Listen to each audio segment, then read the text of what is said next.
أعوذ بالله من الشيطان الرجيم. بسم الله الرحمن الرحيم. لن تنالوا البر حتى تنفقوا مما تحبون، وما تنفقوا من شيء فإن الله به عليم. كل الطعام كان حلا لبني إسرائيل إلا ما حرم إسرائيل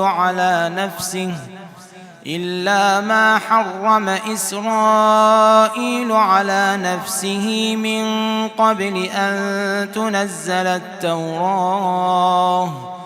قل فأتوا بالتوراة فاتلوها إن كنتم صادقين.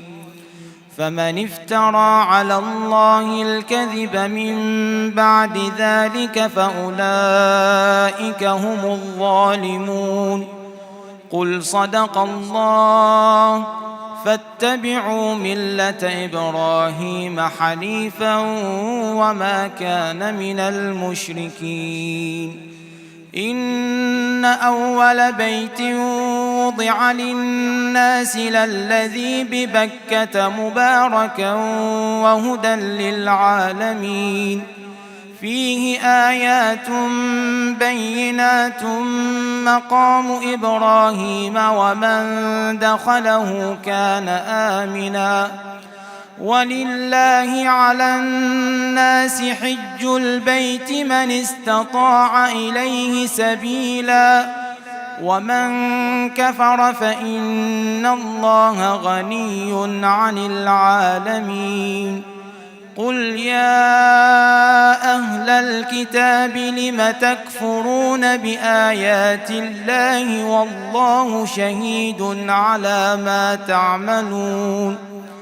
قل يا أهل الكتاب لم تصدون عن سبيل الله من آمن تبغونها عوجا وأنتم شهداء وما الله بغافل عما تعملون. يا أيها الذين آمنوا إن تطيعوا فريقا من الذين أوتوا الكتاب يردوكم بعد إيمانكم كافرين. وكيف تكفرون وأنتم تتلى عليكم آيات الله وفيكم رسوله، ومن يعتصم بالله فقد هدي إلى صراط مستقيم. يا أيها الذين آمنوا اتقوا الله حق تقاته ولا تموتن إلا وأنتم مسلمون. واعتصموا بحبل الله جميعا ولا تفرقوا. واذكروا نعمة الله عليكم إذ كنتم أعداء فألف بين قلوبكم فأصبحتم بنعمته إخوانا وكنتم على شفا حفرة من النار فأنقذكم منها. كذلك يبين الله لكم آياته لعلكم تهتدون. ولتكن منكم أمة يدعون إلى الخير ويأمرون بالمعروف وينهون عن المنكر وأولئك هم المفلحون. ولا تكونوا كالذين تفرقوا واختلفوا من بعد ما جاءهم البينات وأولئك لهم عذاب عظيم. يوم تبيض وجوه وتسود وجوه، فأما الذين اسودت وجوههم أكفرتم بعد إيمانكم فذوقوا العذاب بما كنتم تكفرون. وأما الذين ابيضت وجوههم ففي رحمة الله هم فيها خالدون. تلك آيات الله نتلوها عليك بالحق وما الله يريد ظلما للعالمين. ولله ما في السماوات وما في الأرض وإلى الله ترجع الأمور. كنتم خير أمة أخرجت للناس تأمرون بالمعروف وتنهون عن المنكر وتؤمنون بالله. ولو آمن أهل الكتاب لكان خيرا لهم، منهم المؤمنون وأكثرهم الفاسقون. لن يضروكم إلا أذى، وإن يقاتلوكم يولوكم الأدبار ثم لا ينصرون. ضربت عليهم الذلة أينما ثقفوا إلا بحبل من الله وحبل من الناس، وباءوا بغضب من الله وضربت عليهم المسكنة، ذلك بأنهم كانوا يكفرون بآيات الله ويقتلون الأنبياء بغير حق، ذلك بما عصوا وكانوا يعتدون. ليسوا سواء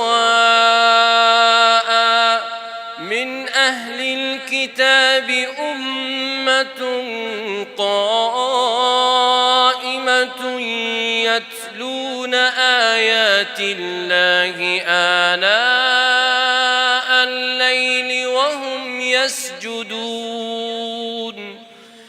يؤمنون بالله واليوم الآخر ويأمرون بالمعروف وينهون عن المنكر ويسارعون في الخيرات، وأولئك من الصالحين. وما يفعلوا من خير فلن يكفروه، والله عليم بالمتقين.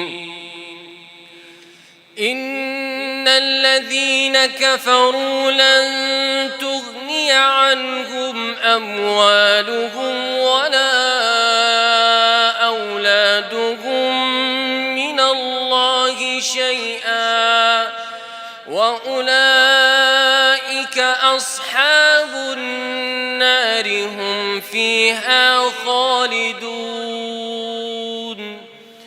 مثل ما ينفقون في هذه الحياة الدنيا كمثل ريح فيها صر أصابت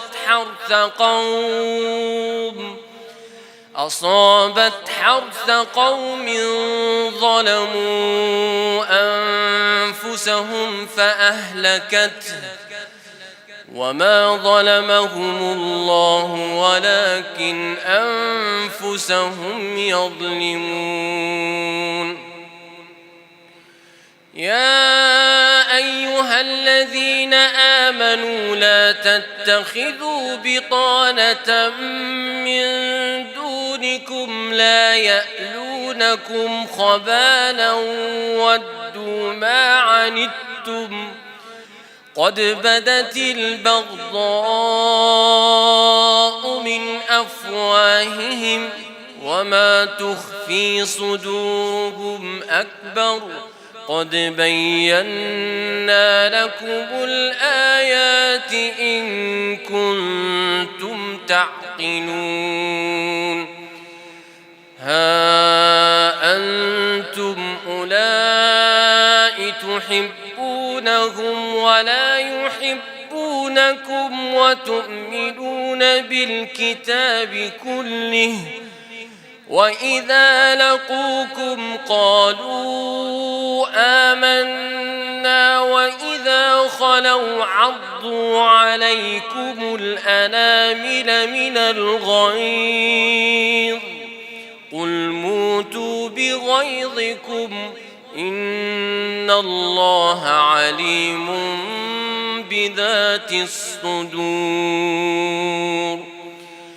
إن تمسسكم حسنة تسؤهم وإن تصبكم سيئة يفرحوا بها وإن تصبروا وتتقوا لا يضركم كيدهم شيئا إن الله بما يعملون محيط وإذ غدوت من أهلك تبوئ المؤمنين مقاعد للقتال والله سميع عليم إذ هم الطائفتان منكم أن تفشلا والله وليهما وعلى الله فليتوكل المؤمنون ولقد نصركم الله ببدر وأنتم أذلة فاتقوا الله لعلكم تشكرون إذ تقول للمؤمنين ألن يكفيكم أن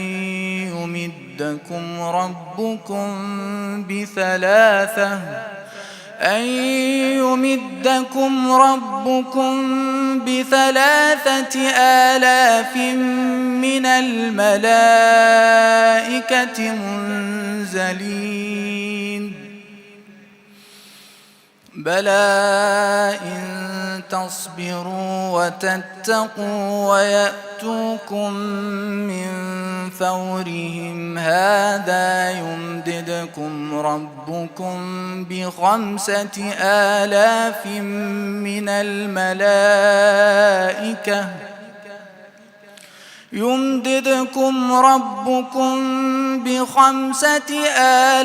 من الملائكة مسومين وما جعله الله إلا بشرى لكم ولتطمئن قلوبكم به وما النصر إلا من عند الله العزيز الحكيم ليقطع طرفا من الذين كفروا أو يكبتهم فينقلبوا خائبين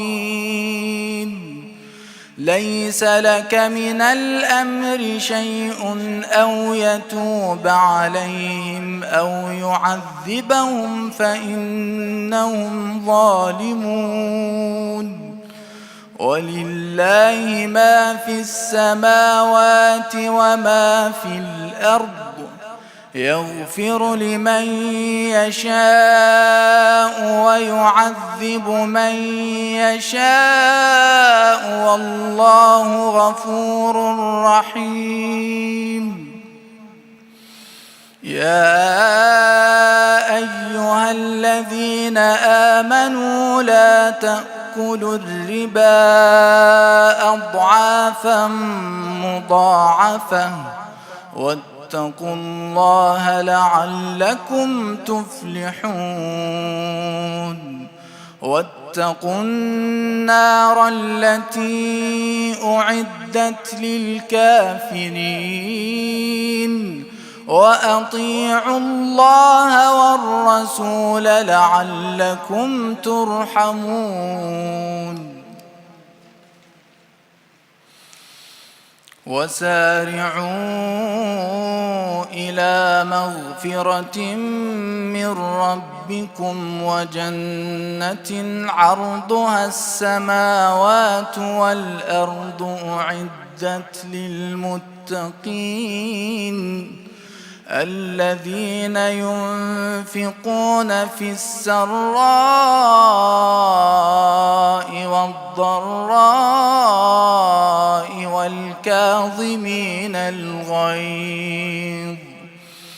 والكاظمين الغيظ والعافين عن الناس والله يحب المحسنين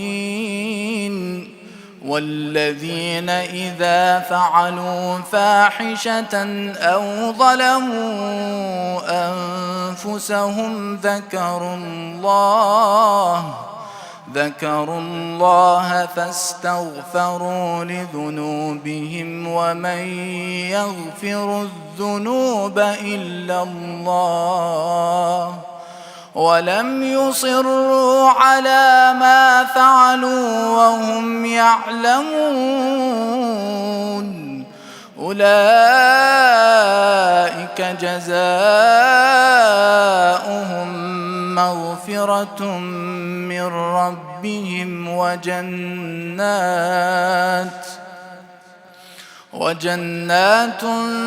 تجري من تحتها الأنهار خالدين فيها ونعم أجر العاملين قد خلت من قبلكم سنن فسيروا في الأرض فانظروا كيف كان عاقبة المكذبين هذا بيان للناس وهدى وموعظة للمتقين ولا تهنوا ولا تحزنوا وأنتم الأعلون إن كنتم مؤمنين إن يمسسكم قرح فقد مس القوم قرح مثله وتلك الأيام نداولها بين الناس وليعلم الله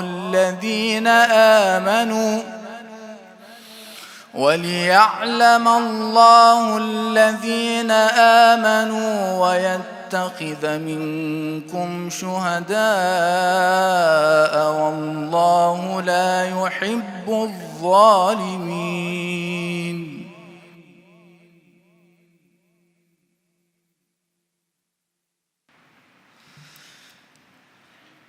وليمحص الله الذين آمنوا ويمحق الكافرين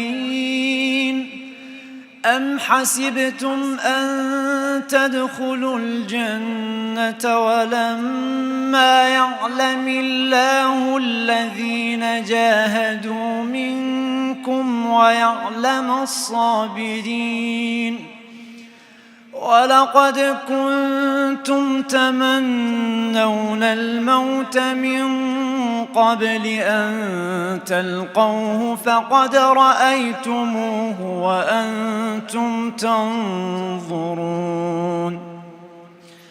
وما محمد إلا رسول قد خلت من قبله الرسل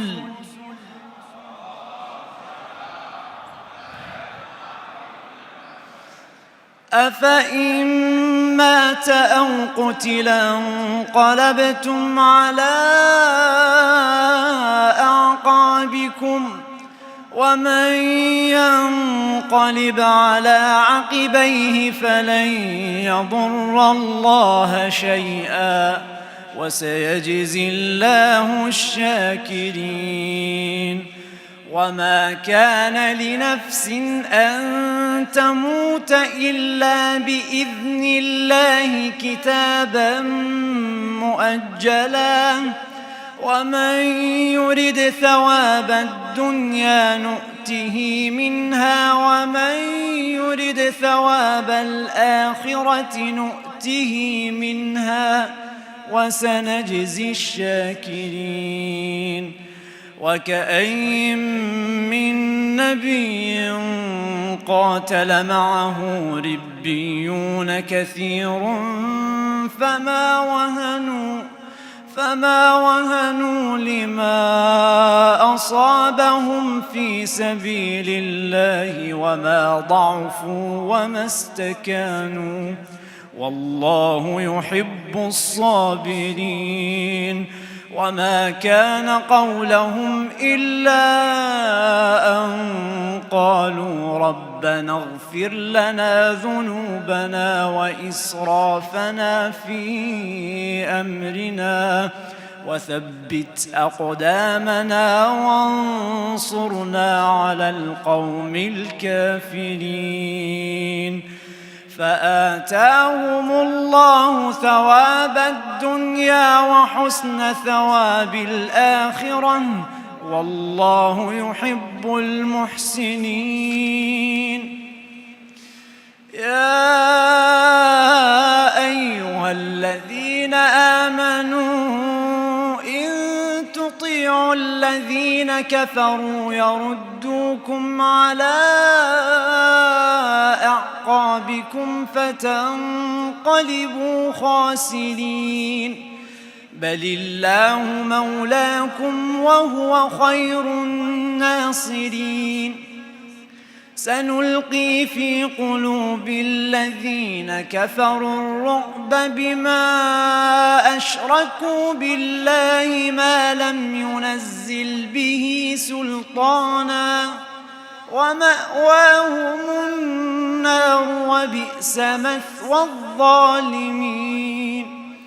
ولقد صدقكم الله وعده إذ تحسونهم بإذنه حتى إذا فشلتم وتنازعتم في الأمر وعصيتم من بعد ما أراكم ما تحبون منكم من يريد الدنيا ومنكم من يريد الآخرة ثم صرفكم عنهم ليبتليكم ولقد عفا عنكم والله ذو فضل على المؤمنين.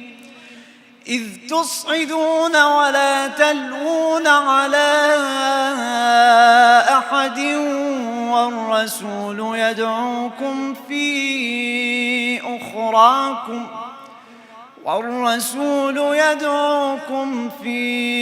أخراكم فأثابكم غما بغم لكي لا تحزنوا على ما فاتكم ولا ما أصابكم والله خبير بما تعملون. ثم أنزل عليكم من بعد الغم أمنة نعاسا يغشى طائفة منكم وطائفة قد أهمتهم أنفسهم يظنون بالله غير الحق ظن الجاهلية يقولون هل لنا من الأمر من شيء قل إن الأمر كله لله يخفون في أنفسهم ما لا يبدون لك يقولون لو كان لنا من الأمر شيء ما قتلنا هاهنا قل لو كنتم في بيوتكم لبرز الذين كتب عليهم القتل إلى مضاجعهم وليبتلي الله ما في صدوركم وليمحص ما في قلوبكم والله عليم بذات الصدور. إن الذين تولوا منكم يوم التقى الجمعان إنما استزلهم الشيطان ببعض ما كسبوا ولقد عفى الله عنهم إن الله غفور حليم. يا أيها الذين آمنوا لا تكونوا كالذين كفروا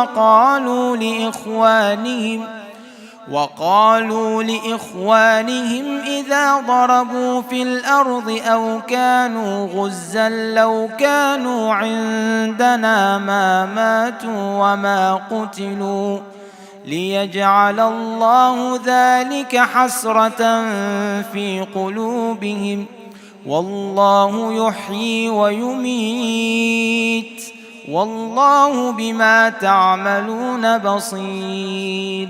ولئن قتلتم في سبيل الله أو متم لمغفرة من الله ورحمة خير مما يجمعون. ولئن متم أو قتلتم لإلى الله تحشرون. فبما رحمة من الله لنت لهم ولو كنت فظا غليظ القلب لانفضوا من حولك فاعف عنهم واستغفر لهم وشاورهم في الأمر فإذا عزمت فتوكل على الله إن الله يحب المتوكلين. إن ينصركم الله فلا غالب لكم وإن يخذلكم فمن ذا الذي ينصركم من بعده وعلى الله فليتوكل المؤمنون. وما كان لنبي أن يغل ومن يغلل يأت بما غل يوم القيامة ثم توفى كل نفس ما كسبت وهم لا يظلمون. أفمن اتبع رضوان الله كمن باء بسخط من الله ومأواه جهنم وبئس المصير. هم درجات عند الله والله بصير بما يعملون. لقد من الله على المؤمنين إذ بعث فيهم رسولا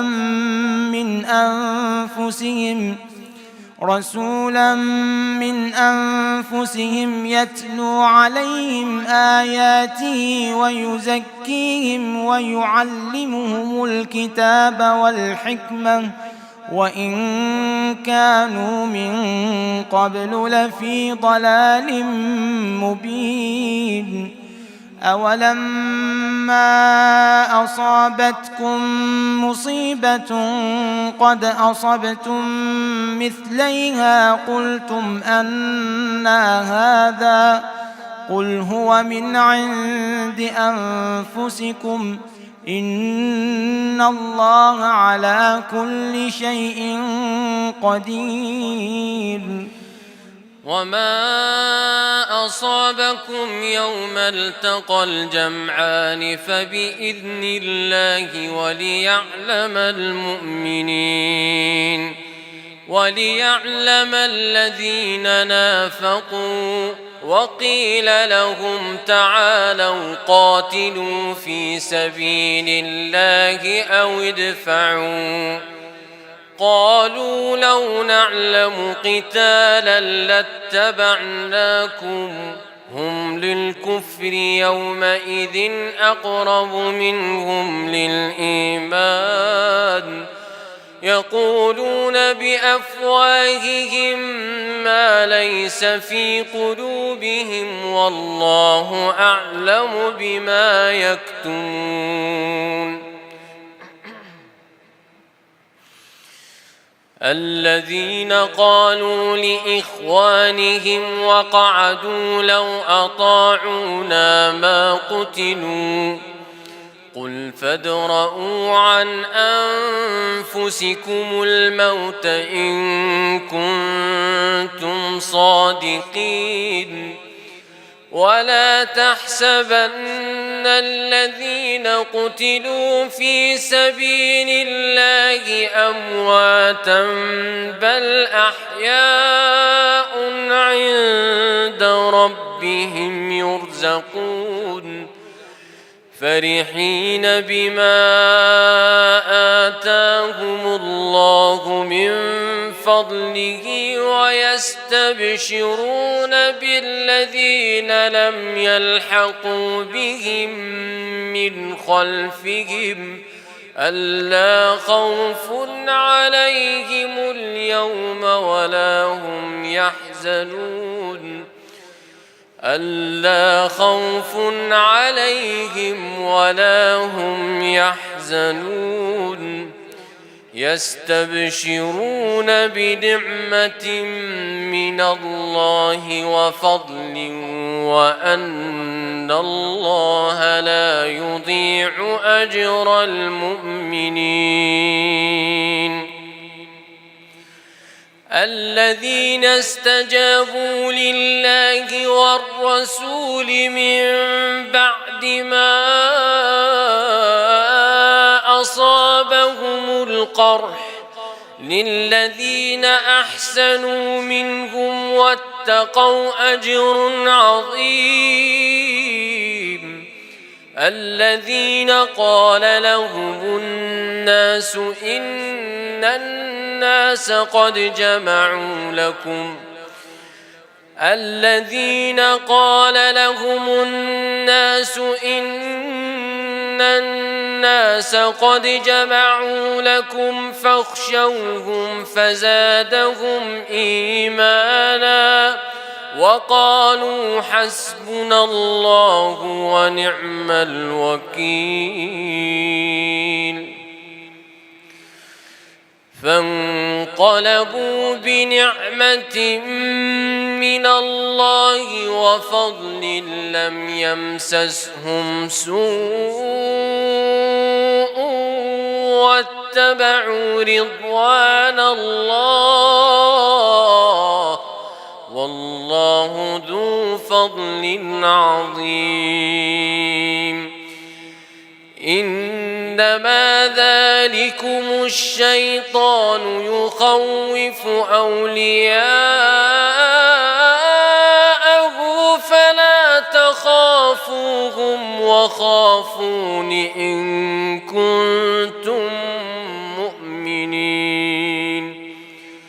ولا يحزنك الذين يسارعون في الكفر إنهم لن يضروا الله شيئا يريد الله ألا يجعل لهم حظا في الآخرة ولهم عذاب عظيم إن الذين اشتروا الكفر بالإيمان لن يضروا الله شيئا ولهم عذاب أليم ولا يحسبن الذين كفروا أنما نملي لهم خير لأنفسهم إنما نملي لهم ليزدادوا إثما ولهم عذاب مهين ما كان الله ليذر المؤمنين على ما أنتم عليه حتى يميز الخبيث من الطيب وما كان الله ليطلعكم على الغيب ولكن الله يجتبي من رسله من يشاء فآمنوا بالله ورسله وإن تؤمنوا وتتقوا فلكم أجر عظيم ولا يحسبن الذين يبخلون بما آتاهم الله من فضله هو خيرا لهم بل هو شر لهم سيطوقون ما بخلوا به يوم القيامة ولله ميراث السماوات والأرض والله بما تعملون خبير لقد سمع الله قول الذين قالوا إن الله فقير ونحن أغنياء سنكتب ما قالوا وقتلهم الأنبياء بغير حق ونقول ذوقوا عذاب الحريق ذلك بما قدمت أيديكم وأن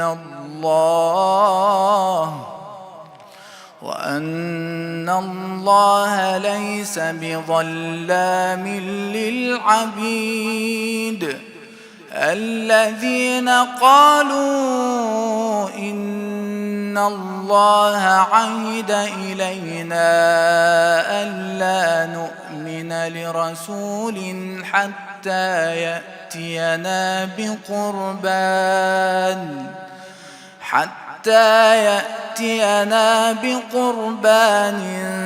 تأكله النار قل قد جاءكم رسل من قبلي بالبينات وبالذي قلتم فلم قتلتموهم إن كنتم صادقين فإن كذبوك فقد كذب رسل من قبلك جاءوا بالبينات والزبر والكتاب المنير كل نفس ذائقة الموت وإنما توفون أجوركم يوم القيامة فمن زحزح عن النار وأدخل الجنة فقد فاز وما الحياة الدنيا إلا متاع الغرور لتبلون في أموالكم وأنفسكم ولتسمعن من الذين أوتوا الكتاب من قبلكم من الذين أوتوا الكتاب من قبلكم ومن الذين أشركوا أذى كثيرا وإن تصبروا وتتقوا فإن ذلك من عزم الأمور. وإذ أخذ الله ميثاق الذين أوتوا الكتاب لتبيننه للناس ولا تكتمونه فنبذوه وراء ظهورهم واشتروا به ثمنا قليلا فبئس ما يشترون. لا تحسبن الذين يفرحون بما أتوا ويحبون أن يحمدوا بما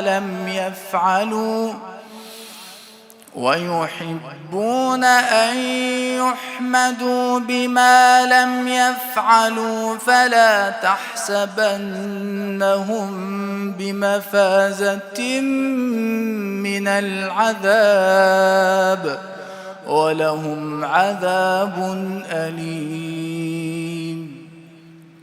ولله ملك السماوات والأرض والله على كل شيء قدير. إن في خلق السماوات والأرض واختلاف الليل والنهار لآيات لأولي الألباب الذين يذكرون الله قياما وقعودا وعلى جنوبهم ويتفكرون في خلق السماوات والأرض ربنا ما خلقت هذا باطلا سبحانك فقنا عذاب النار. ربنا إنك من تدخل النار فقد أخزيته وما للظالمين من أنصار. ربنا إننا سمعنا مناديا ينادي للإيمان أن آمنوا بربكم فآمنا. ربنا فاغفر لنا ذنوبنا وكفر عنا سيئاتنا وتوفنا مع الأبرار. ربنا وآتنا ما وعدتنا على رسلك ولا تخزنا يوم القيامة إنك لا تخلف الميعاد. فاستجاب لهم ربهم أني لا أضيع عمل عامل منكم من ذكر أو أنثى بعضكم من بعض فالذين هاجروا وأخرجوا من ديارهم وأوذوا في سبيلي وقاتلوا وقتلوا لأكفرن عنهم سيئاتهم ولأدخلنهم جنات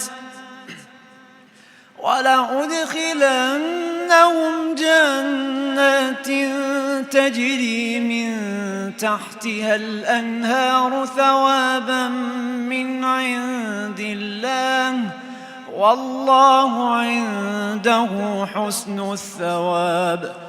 لا يغرنك تقلب الذين كفروا في البلاد متاع قليل ثم مأواهم جهنم وبئس المهاد لكن الذين اتقوا ربهم لهم جنات تجري من تحتها الأنهار خالدين فيها نزلا من عند الله وما عند الله خير للأبرار وإن من أهل الكتاب لمن يؤمن بالله وما أنزل إليكم وما أنزل إليهم خاشعين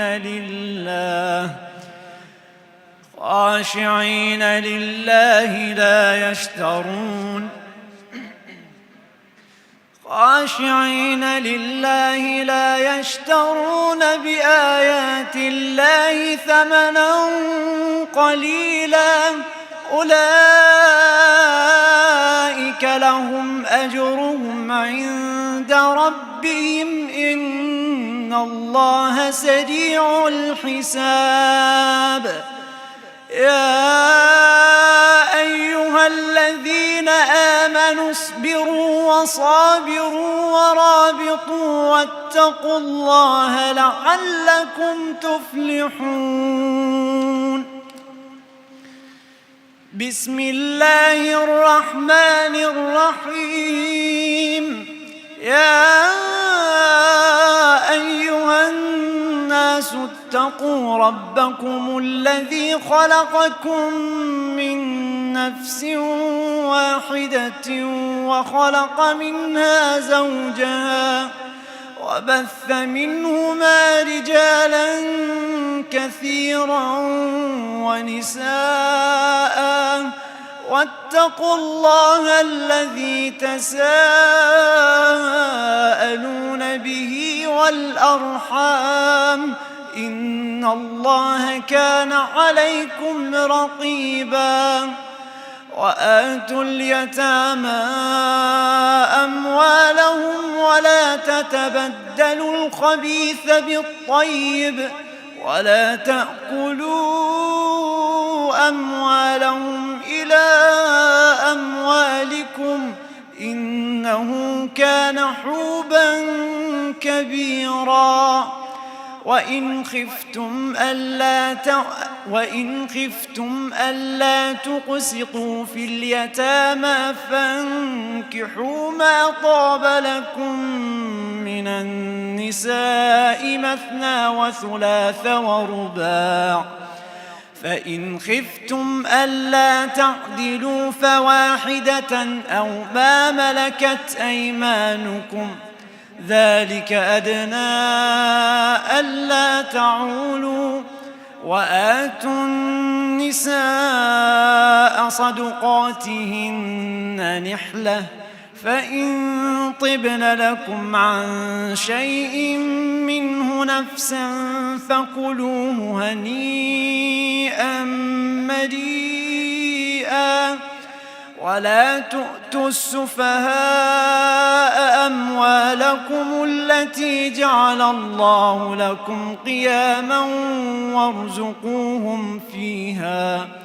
وارزقوهم فيها واكسوهم وقولوا لهم قولا معروفا وابتلوا اليتامى حتى إذا بلغوا النكاح فإن آنستم منهم رشدا فادفعوا إليهم أموالهم ولا تأكلوها إسرافا وبدارا أن يكبروا ومن كان غنيا فليستعفف ومن كان فقيرا فليأكل بالمعروف فإذا دفعتم إليهم أموالهم فأشهدوا عليهم وكفى بالله حسيبا.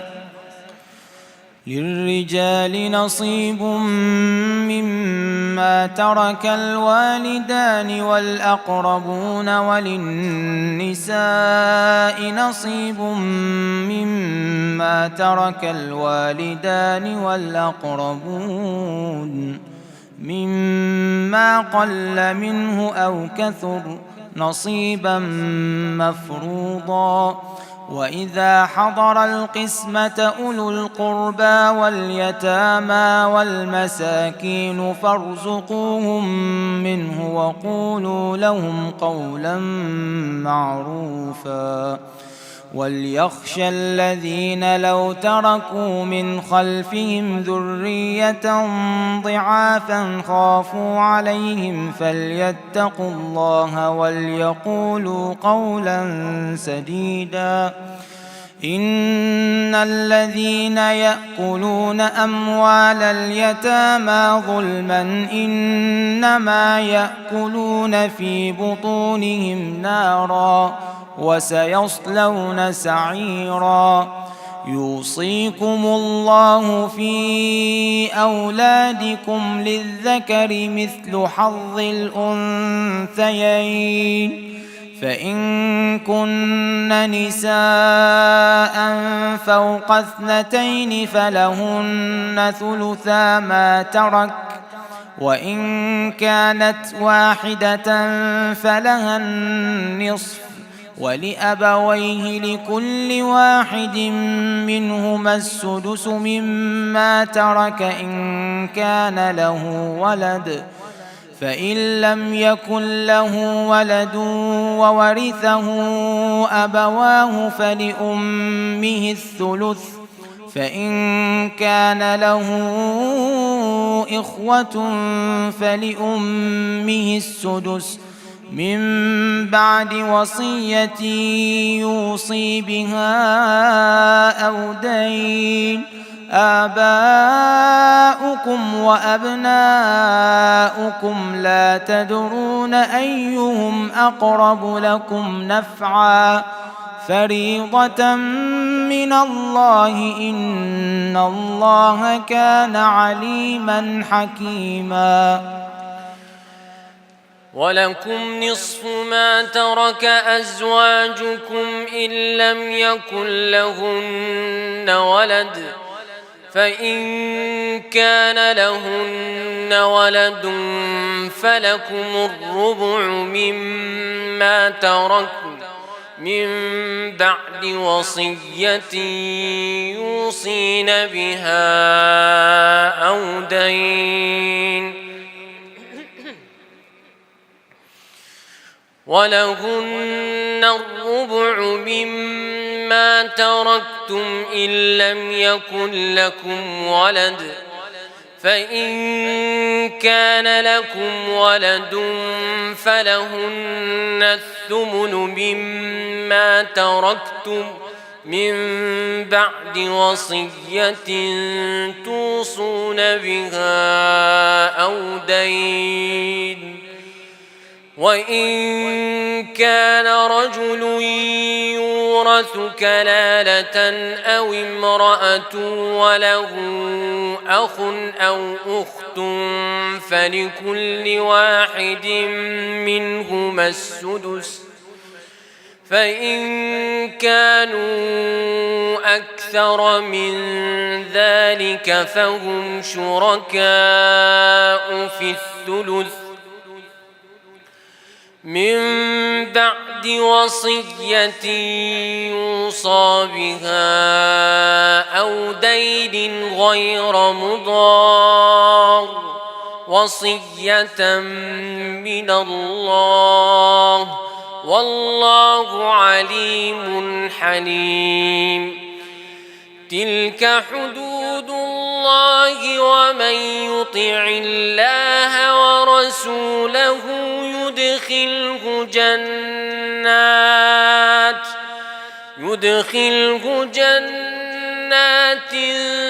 تجري من تحت تحتها الأنهار خالدين فيها وذلك الفوز العظيم ومن يعص الله ورسوله ويتعد حدوده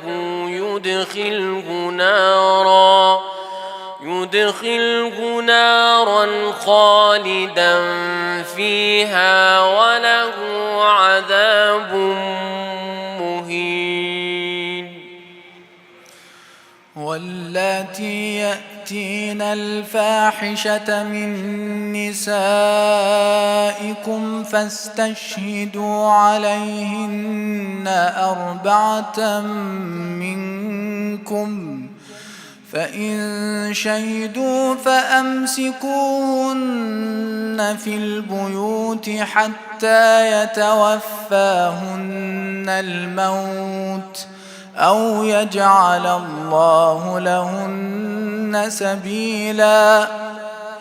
واللذان يأتيانها منكم فآذوهما فإن تابا وأصلحا فأعرضوا عنهما إن الله كان توابا رحيما. إنما التوبة على الله للذين يعملون السوء بجهالة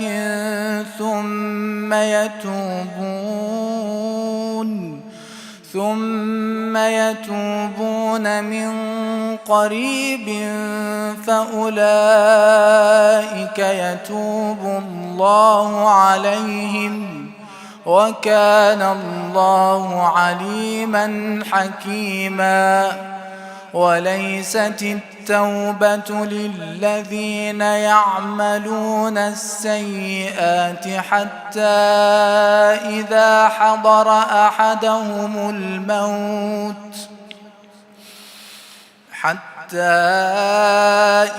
حضر أحدهم الموت قال إني تبت الآن ولا الذين يموتون وهم كفار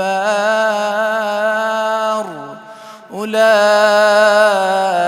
أعتدنا لهم عذابا أليما. يا أيها الذين آمنوا لا يحل لكم أن ترثوا النساء كرها ولا تعضلوهن لتذهبوا ببعض ما آتيتموهن إلا أن يأتين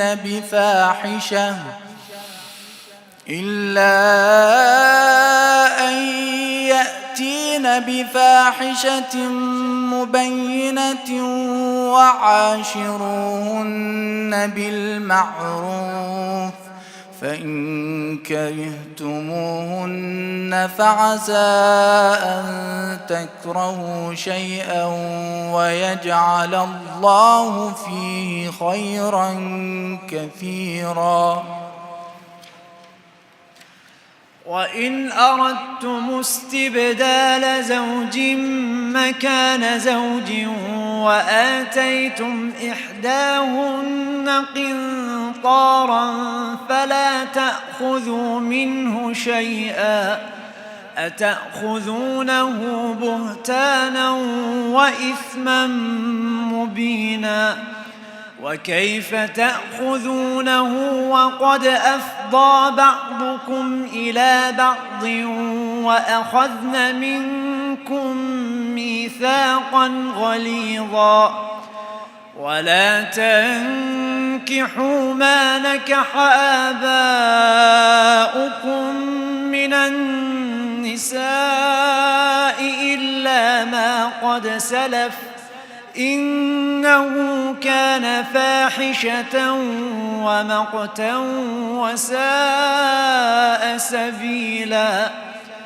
حرمت عليكم أمهاتكم وبناتكم وأخواتكم وعماتكم وخالاتكم وبنات الأخ وبنات الأخت وأمهاتكم اللاتي أرضعنكم وأخواتكم من الرضاعة وأمهات